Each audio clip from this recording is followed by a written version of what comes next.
Bonjour Laure Schnapper, Bonjour Hervé. ravi de vous recevoir à l'Institut européen des musiques juives. Donc vous êtes la présidente également, et vous êtes surtout musicologue à l'École des hautes études en sciences sociales, spécialiste de la musique en France au XIXe siècle, et à ce titre vous avez déjà publié plusieurs ouvrages, un consacré à Henri Herz, Mania du piano, et un à Fernand Alphen. Et aujourd'hui, donc en 2023, je crois que c'est en février 2023, vous venez de publier aux éditions Hermann un nouvel ouvrage consacré à Isaac Strauss, ce musicien des bals qui s'est illustré notamment sous Napoléon III. Alors, Isaac Strauss est peu connu du grand public. Qui était Isaac Strauss? Alors, Isaac Strauss était très connu à son époque, mais on le confondait déjà, et aujourd'hui plus que jamais, avec les Strauss de Vienne. Il était dans le même répertoire, puisqu'il était directeur des bals de la cour de Napoléon III et directeur des bals de l'opéra. Et il a énormément composé donc des valses, des quadrilles et des polkas, près de 500 titres, ce qui est vraiment énorme. Mais aujourd'hui, évidemment, comme on le confond avec les Strauss de Vienne, eh ben, on l'a oublié, alors qu'il a été vraiment l'artisan du faste de Napoléon III. Et alors, vous êtes la première à avoir écrit un ouvrage de cette importance sur Isaac Strauss.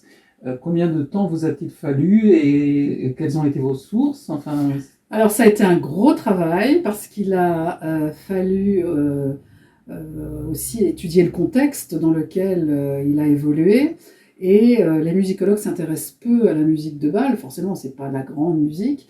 Et donc il n'y avait absolument rien sur à la fois le répertoire, mais aussi les conditions dans lesquelles on jouait ce répertoire. Donc j'ai fait un gros travail sur les orchestres de bal, qui étaient les musiciens qui jouaient, combien il y en avait. Donc tout ce travail sur ce monde sur lequel personne n'avait travaillé. Donc ça a été un travail plus important que je ne pensais, parce que je me suis aperçue qu'il y avait quand même beaucoup de sources et qu'elles n'avaient pas été exploitées. Donc j'ai passé plus de 5 ans à fouiller. Alors on a les archives Strauss qui sont hommage au musée d'art et d'histoire du judaïsme. Il y a 5 boîtes d'archives, puisque toute sa collection et toutes ses collections de judaïka se trouvent au musée. Et puis j'ai fouillé aussi dans les archives de Vichy et surtout de Moulins, les archives départementales de l'Allier, puisqu'il a été aussi le directeur de la musique de l'établissement thermal de Vichy qu'il a contribué à développer. Donc là, il y a aussi énormément d'archives. Donc j'ai été un peu, pas noyée, mais enfin, il y a eu beaucoup d'archives à brasser, ce qui a nécessité évidemment beaucoup de temps.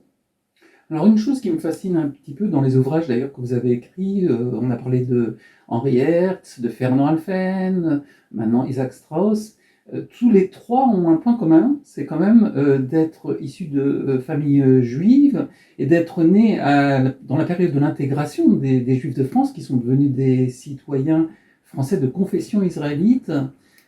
Alors oui, il y a un peu un fil rouge ou un fil conducteur dans mes recherches. Je cherche en effet à voir comment la musique a permis aux Juifs en France, à Paris. C'était vraiment ça a centralisé, cristallisé, c'était un peu le centre pour les Juifs. La France a pu favoriser, après l'émancipation, l'intégration des Juifs, et la musique en particulier a joué un rôle important. Il me semble qu'on ne l'avait pas montré jusque-là. À la fois Herz, il y a aussi évidemment Offenbach et Strauss. Grâce à leur talent musical, ils ont pu s'intégrer à la société française. Et même contribuer finalement à un certain prestige. Absolument, vous avez raison de le souligner. Herz a fondé une manufacture de piano, une salle de concert à Paris, et Strauss a été le directeur des bals le plus important pendant tout le Second Empire, même avant. Il avait commencé sous Louis-Philippe, et avec la Révolution de 48 et quand Napoléon III a pris le pouvoir, jusqu'en 1872, il a été directeur de l'opéra, donc il a été vraiment l'artisan de toute cette vie festive à Paris et à Vichy pendant plus de 30 ans. Bah écoutez, je vous encourage vivement donc à vous procurer le livre de Laure Schnapper qui est passionnant.